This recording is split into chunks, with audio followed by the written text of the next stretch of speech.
بسم اللہ الرحمن الرحیم۔ یمن میں ایک قبیلہ ہمیر تھا۔ وہاں ایک شخص سیف بن یزن تھا۔ وہ سیف ہمیری کہلاتا تھا۔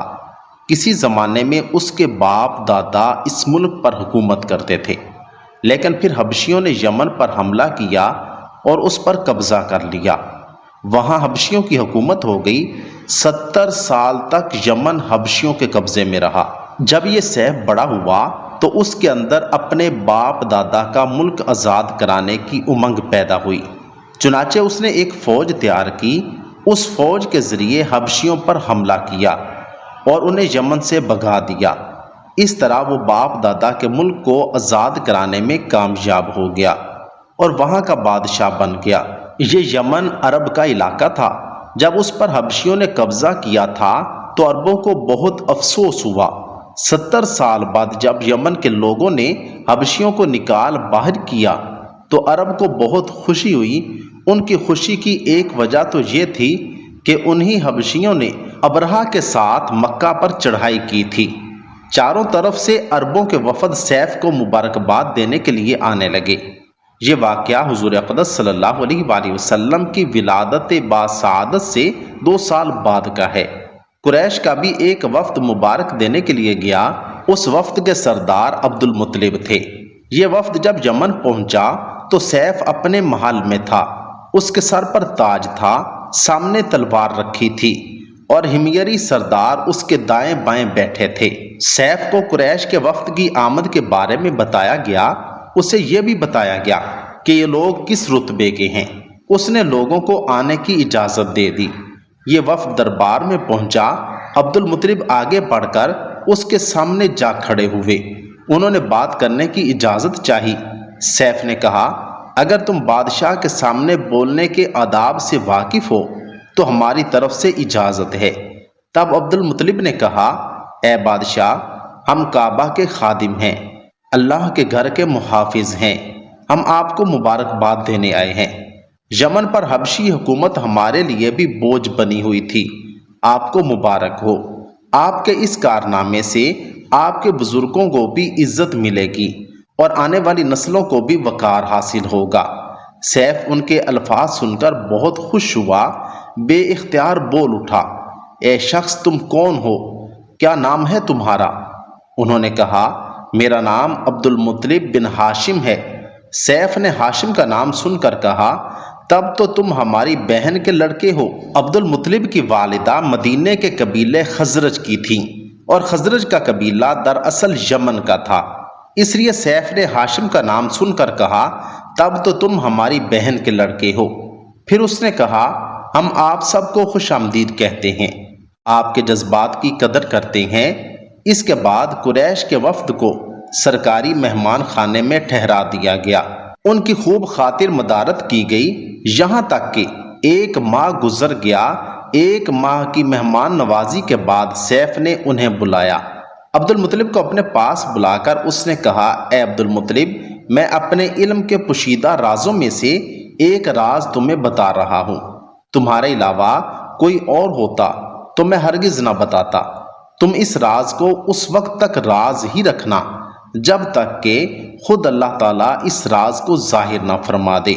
ہمارے پاس ایک پوشیدہ کتاب ہے، وہ پوشیدہ رازوں کا ایک خزانہ ہے، ہم دوسروں سے اس کو چھپا کر رکھتے ہیں۔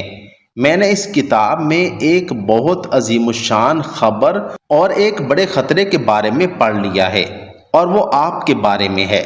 عبد المطلب یہ باتیں سن کر حد درجے حیرت زدہ ہوئے اور پکار اٹھے، میں سمجھا نہیں، آپ کہنا کیا چاہتے ہیں؟ بادشاہ نے کہا، سنو عبد المطلب، جب تہامہ کی وادی یعنی مکہ میں ایسا بچہ پیدا ہو جس کے دونوں کندھوں کے درمیان بالوں کا گچھا یعنی مہر نبوت ہو تو اسے امامت اور سرداری حاصل ہوگی، اور اس کی وجہ سے تمہیں قیامت تک کے لیے اعزاز ملے گا، عزت ملے گی۔ عبد المطلب نے یہ سن کر کہا، اے بادشاہ، اللہ کرے آپ کو بھی ایسی خوش بختی میسر آئے۔ آپ کی ہیبت مجھے روک رہی ہے، ورنہ میں آپ سے پوچھتا کہ اس بچے کا زمانہ کب ہوگا۔ بادشاہ نے جواب میں کہا، یہی اس کا زمانہ ہے، وہ اسی زمانے میں پیدا ہوگا یا پیدا ہو چکا ہے، اس کا نام محمد صلی اللہ علیہ وآلہ وسلم ہوگا۔ اس کے ماں باپ فوت ہو جائیں گے، اس کے دادا اور چچا اس کی پرورش کریں گے۔ ہم بھی اس کے آرزو مند رہے کہ وہ بچہ ہمارے ہاں پیدا ہو۔ اللہ تعالیٰ اسے کھلے عام ظاہر فرمائے گا اور اس کے لیے ہم میں سے یعنی مدینے کے قبیلے خزرج میں اس نبی صلی اللہ علیہ وآلہ وسلم کے مددگار بنائے گا۔ ہم میں سے اس نے اس لیے کہا کہ خزرج اصل میں یمن کے لوگ تھے، ان کے ذریعے اس نبی صلی اللہ علیہ وآلہ وسلم کے خاندان اور قبیلے والوں کو عزت حاصل ہوگی، اور ان کے ذریعے اس کے دشمنوں کو ذلت ملے گی، اور ان کے ذریعے وہ تمام لوگوں سے مقابلہ کرے گا، اور ان کے ذریعے زمین کے اہم علاقے فتح ہو جائیں گے۔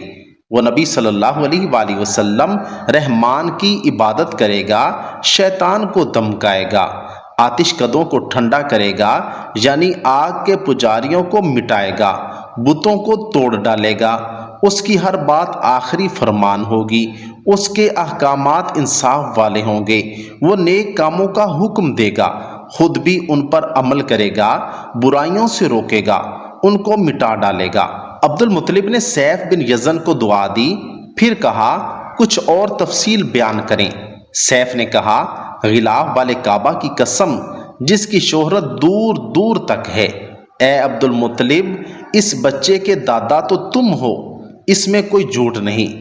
عبد المطلب یہ سن کر فوراً سجدے میں گر گئے، اور پھر سیف نے ان سے کہا اپنا سر اٹھاؤ، اپنی پیشانی اونچی کرو اور مجھے بتاؤ جو کچھ میں نے تم سے کہا ہے، کیا تم نے ان میں سے کوئی علامت اپنے ہاں دیکھی ہے؟ اس پر عبد المطلب نے کہا ہاں، میرا ایک بیٹا تھا، میں اسے بہت چاہتا تھا۔ میں نے اس کی شادی ایک عفت مآب خاتون آمنہ بنت وہب بن عبد مناف سے کی۔ اس سے میرے بیٹے کے ہاں ایک لڑکا پیدا ہوا، میں نے اس کا نام محمد رکھا۔ اس کا والد فوت ہو چکا ہے، اب میں اور اس کا چچا ابو طالب اس کی دیکھ بھال کرتے ہیں۔ اس کے کندھوں کے درمیان ایک نشان ہے، اور اس میں وہ تمام علامتیں ہیں جس کا تو نے ذکر کیا۔ اب سیف نے ان سے کہا میں نے تمہیں جو کچھ بتایا ہے وہ واقعہ اسی طرح ہے، اب تم اپنے پوتے کی حفاظت کرو، اسے یہودیوں سے بچائے رکھو، اس لیے کہ وہ اس کے دشمن ہیں۔ یہ اور بات ہے کہ اللہ تعالیٰ ہرگز ان لوگوں کو ان پر قابو نہیں پانے دے گا، اور میں نے جو کچھ آپ کو بتایا ہے اس کا اپنے قبیلے والوں سے ذکر نہ کرنا، مجھے ڈر ہے کہ ان باتوں کی وجہ سے ان لوگوں میں حسد اور جلن نہ پیدا ہو جائے۔ یہ لوگ سوچ سکتے ہیں یہ عزت اور بلندی آخر انہیں کیوں ملنے والی ہے؟ یہ لوگ ان کے راستے میں رکاوٹیں کھڑی کریں گے۔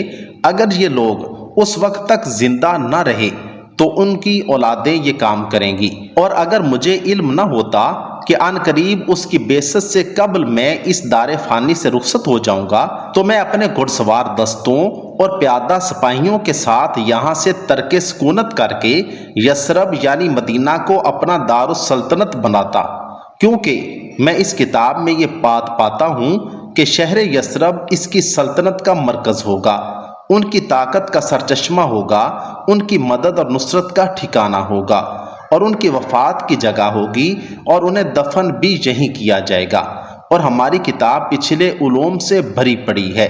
مجھے پتا ہے اگر میں اسی وقت ان کی عظمت کا اعلان کروں تو خود ان کے لیے اور میرے لیے خطرات پیدا ہو جائیں گے۔ یہ ڈر نہ ہوتا تو میں اسی وقت ان کے بارے میں یہ تمام باتیں سب کو بتا دیتا، عربوں کے سامنے ان کی سربلندی اور اونچے رتبے کی داستانیں سنا دیتا، لیکن میں نے یہ راز تمہیں بتایا ہے، تمہارے ساتھیوں میں سے بھی کسی کو نہیں بتایا۔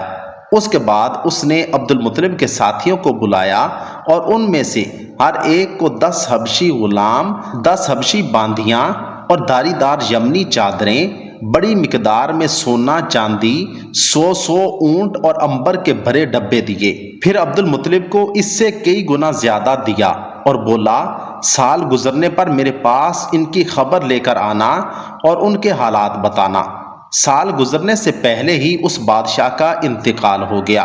عبد المطلب اپنی قوم قریش سے کہا کرتے تھے اے قریش، تم میں سے کوئی شخص مجھ پر اس لیے رشک نہ کرے کہ شاہ یمن نے مجھے بہت نوازا تھا، یہ مال تو ختم ہونے والی چیز ہے، بلکہ مجھے اس شرافت کی مبارکباد دو جو ہمیشہ باقی رہے گی۔